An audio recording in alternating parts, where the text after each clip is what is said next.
अस्सलाम वालेकुम, welcome back again. Chemical equilibrium को आगे बढ़ाते हैं और इसके लिए जो मेजर टॉपिक है हमारा वो है रिवर्सिबल और इरिवर्सिबल रिएक्शन को पहचानना और उसको अंडरस्टैंड करना। तो आइए पढ़ते हैं इरिवर्सिबल रिएक्शन। जैसे कि नाम से जाहिर है, इरिवर्सिबल यानी ये एक दफा हो जाए ना तो उन्हीं कंडीशन पे, फॉर एग्जांपल अगर आप 10 डिग्री सेंटीग्रेड पे एक रिएक्शन को आगे बढ़ाते हैं, फॉरवर्ड लेके जाते हैं, वो 10 पे वापस नहीं आता। तो उन रिएक्शंस को देखिए 100, 200, 300, 500 पे अगर वापस आए भी ना तो उसको हम रिवर्सिबल नहीं कहेंगे। उन्हीं कंडीशन पे अगर वो रिएक्शन, फॉर एग्जांपल 10 पे अगर आपके पास फॉरवर्ड गया है तो 10 पे अगर वो रिएक्शन वापस भी आ सकता है तो उनको हम रिवर्सिबल कहेंगे। तो ऐसे रिएक्शन जो कि जिन कंडीशन पे वो फॉरवर्ड गया हुआ है उन कंडीशन पे वो बैकवर्ड ना आए तो उन रिएक्शन को हम इरिवर्सिबल रिएक्शन कहेंगे। Those reaction which is unidirectional यानी ये सिर्फ और सिर्फ एक डायरेक्शन में जाएंगे। फॉर एग्जांपल रिएक्टेंट से प्रोडक्ट की तरफ जाएंगे एंड हैव स्टेबल प्रोडक्ट। कल मैंने केमिकल इक्विलिब्रियम पे बात की थी, उसमें मैंने कहा था कि जो भी रिएक्शन स्टेबल प्रोडक्ट देगा वो रिएक्शन जो है वो इरिवर्सिबल कहलाएगा। And they do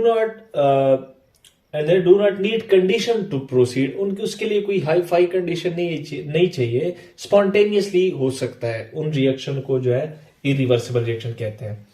for example मेरे पास Na और Cl, देखें हमारे पास इस रिएक्शन का जो हमारे पास जो रिएक्टेंट है वो सोडियम है और क्लोरीन है।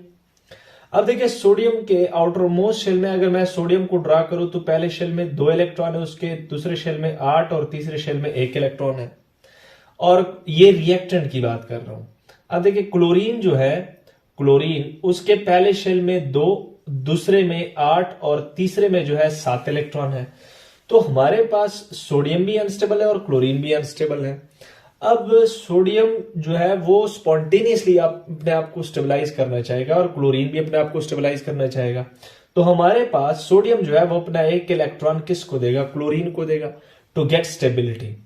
तो सोडियम जो है वो अपना 1 इलेक्ट्रॉन किसको दे रहा है? क्लोरीन को दे रहा है। तो सोडियम के ऊपर कौन सा, अब देखिए सोडियम अगर ये 1 इलेक्ट्रॉन लॉस कर रहा है तो उसके सेकेंड शेल में कितने इलेक्ट्रॉन बच जाएंगे? 8 बच जाएंगे। तो सोडियम पॉजिटिव जो है उसके आउटरमोस्ट शेल में देखिए यहां पर 8 इलेक्ट्रॉन मौजूद है जो कि वो स्टेबल कंसिडर हो रहा है।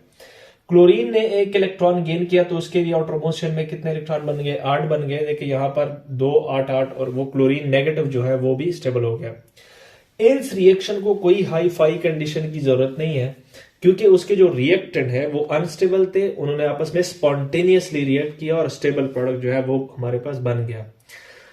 अब फॉर एग्जांपल अगर ये रिएक्शन हो रहा है 25 डिग्री सेंटीग्रेड पे, let's suppose for example room temperature पे हो रहा है, तो मैं आपको एक बात बता दूं, ये देखिए सोडियम क्लोराइड सॉलिड बन गया ना, ये सॉलिड फॉर्म में एग्जिस्ट कर रहा है 25 डिग्री सेंटीग्रेड पे। उसको अगर सिर्फ लिक्विड फॉर्म में, यानी यू कह सकते हैं कि जो मेल्टिंग पॉइंट है, मेल्टिंग पॉइंट जो है सोडियम का मेल्टिंग पॉइंट वो 801 डिग्री सेंटीग्रेड है। इसका मकसद ये है कि ये फॉरवर्ड गया 25 पे, अब सिर्फ मेल्टिंग पॉइंट NaCl का 801, मतलब ये रिवर्स नहीं आने वाला।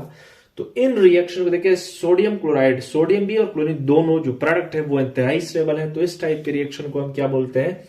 इरिवर्सिबल रिएक्शन बोलते हैं। दूसरे अल्फाज में जो आयनिक रिएक्शन, देखिए यहां पर कौन सा बॉन्ड इन्वॉल्व हुआ? कंप्लीट ट्रांसफर ऑफ इलेक्ट्रॉन हुआ सोडियम से क्लोरीन की तरफ। इस टाइप के रिएक्शन को हम आयनिक रिएक्शन कहते हैं।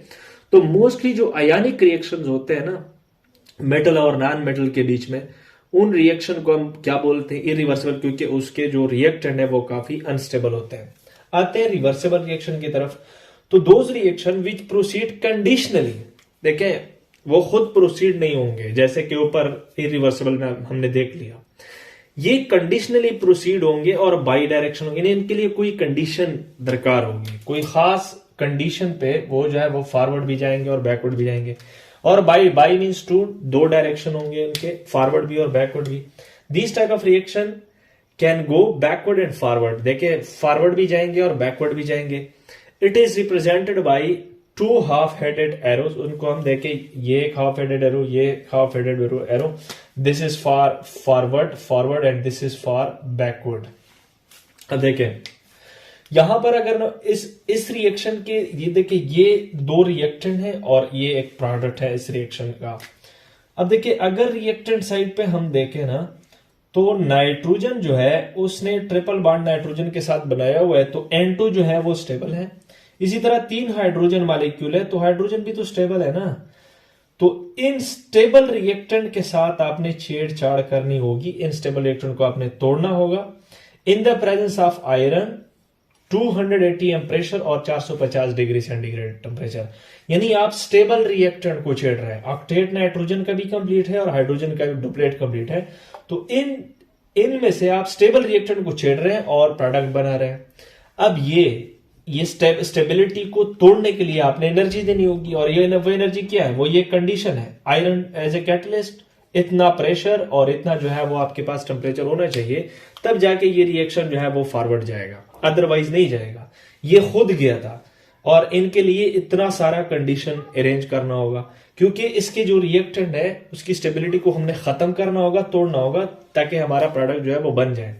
इस टाइप के रिएक्शन को हम क्या बोलते थे कि फॉरवर्ड भी गया। अब देखिए ये जो कंडीशन है ये रिएक्टेंट के लिए तो नहीं है, सिर्फ ये प्रोडक्ट के लिए भी है। तो ये जो कंडीशन है ये रिएक्टेंट को फॉरवर्ड लेके जाएंगे प्रोडक्ट की तरफ, और प्रोडक्ट को दोबारा वापस ले जाएंगे रिएक्टेंट की तरफ। यानी ये इन ही कंडीशन में फॉरवर्ड भी जा रहा है और बैकवर्ड भी जा रहा है। तो इन रिएक्शंस को हम क्या बोलते हैं, रिवर्सिबल रिएक्शन बोलते हैं। अब मैं आप लोगों के एक बात बता दूं, जो आप लोगों के पास कोवेलेंट रिएक्शंस होते हैं, कौन से रिएक्शन, कोवेलेंट जो रिएक्शंस होते हैं, मैक्सिमम जो कोवेलेंट रिएक्शंस होते हैं वो क्या होते हैं, रिवर्सिबल रिएक्शन होते हैं, क्योंकि उसको कंडीशन कोवेलेंट बॉन्ड्स को तोड़ना होगा, नए कोवेलेंट बॉन्ड बनाने होंगे, तो वो कंडीशन जो है वो प्रोडक्ट को भी रिएक्टेंट में कन्वर्ट कर सकता है। तो ये थी पूरी कहानी रिवर्सिबल और इरिवर्सिबल। आयनिक रिएक्शन क्या हुए, इरिवर्सिबल, और कोवेलेंट रिएक्शन मैक्सिमम क्या हुए, रिवर्सिबल रिएक्शन। Thank you.